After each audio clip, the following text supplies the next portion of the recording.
A Sony anunciou o fim definitivo dos discos físicos para todos os novos jogos de PlayStation a partir de janeiro de 2028. Mas por que uma decisão que na prática parecia inevitável acabou gerando uma revolta tão grande na internet? Por que esse anúncio fez tanta gente dizer que a Sony simplesmente traiu seus próprios fãs? Eu sou o Andrew e é isso que eu vou te responder hoje. Você está no ponto zero da Shift TV.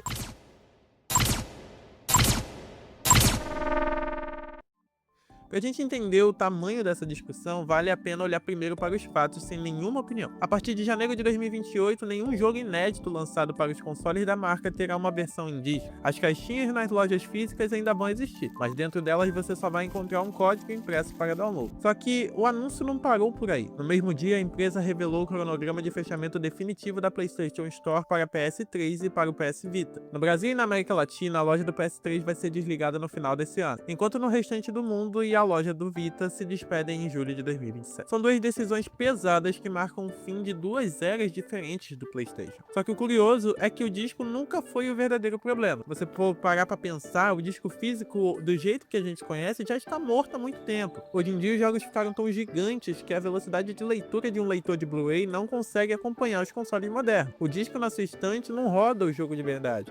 Ele serve apenas como uma chave de segurança física. Quando você coloca ele no PlayStation ou no Xbox, o aparelho simplesmente instala e já baixa quase todo o conteúdo de forma digital de qualquer jeito. A discussão real nunca foi sobre o pedaço de plástico que vinha numa caixa, foi sobre propriedade e controle. Quando a gente compra um jogo digital, a gente não é dono dele de verdade. O que as empresas nos vendem é apenas uma licença digital de uso, que pode ser revogada a qualquer momento e um contrato de direitos autorais expirar nos bastidores. E a partir do momento em que as lojas do PS3 e do Vita fecharem, milhares de jogos digitais correm o risco de desaparecer para sempre no segundo que eles decidirem desligar os servidores de download. Só que existe um detalhe nessa história que torna tudo isso muito mais irônico. Para entender essa ironia, a gente precisa voltar no tempo, mais especificamente para o dia 10 de junho de 2013, durante a lendária Feira de Games E3 em Los Angeles. Naquela noite, a Microsoft tinha acabado de arruinar a revelação do Xbox One ao anunciar uma política extremamente agressiva de controle digital. O console até então exigiria conexão obrigatória com a internet a cada 24 horas, cobraria taxas para rodar jogos usados e limitaria o empréstimo para amigos. O público e a imprensa ficaram furiosos. Horas depois, o então presidente da Sony, Jack Tretton,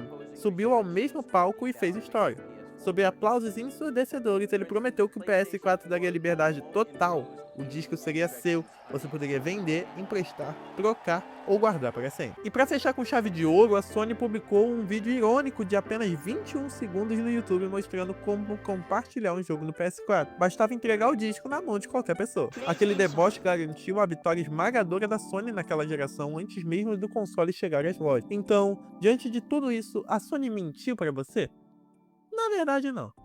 Em 2013, a Sony realmente defendia aquele modelo. Só que o mercado mudou, a tecnologia mudou e 13 anos depois a empresa acabou adotando de forma silenciosa exatamente a mesma filosofia que usou para destruir a reputação do Xbox naquela E3. Mas o movimento mais curioso dessa nova fase é ver como a concorrência parece ter aprendido com os erros do passado. O próximo console da Microsoft, conhecido até então pelo codinome Project Helix, também deve chegar aos mercados sem leitor de disco. Só que, em vez de fazer um corte seco e unilateral, como a Sony está fazendo, a empresa trabalha em uma tecnologia conhecida como Projeto Positron. A ideia é criar um programa de conversão de mídia física para digital. O jogador insere o disco em um console antigo ou um leitor compatível, autentica aquela cópia e transfere a licença para sua conta digital. Não é uma solução perfeita e ainda gera muita discussão sobre preservação, mas mostra uma estratégia diferente. Enquanto uma empresa simplesmente rompe com o passado, a outra tenta construir uma ponte para quem investiu anos montando coleção. E com essa declaração, a gente não está defendendo o Xbox ou dizendo qual dos dois é melhor. A gente só está mostrando que nessa questão o Xbox pensou melhor no consumidor final do que a Sony pensou. Algo que fez o Xbox hoje se redimir pelo pensamento que ele teve naquela E3 de 2013. O disco físico provavelmente iria desaparecer cedo ou tarde. A verdadeira discussão nunca foi o disco. É saber se daqui pra frente a gente ainda vai realmente possuir os jogos que compra, ou apenas alugá-los até que alguém decida desligar os servidores. Por hoje é isso. Continue por aqui. Você está no ponto zero da Shift TV.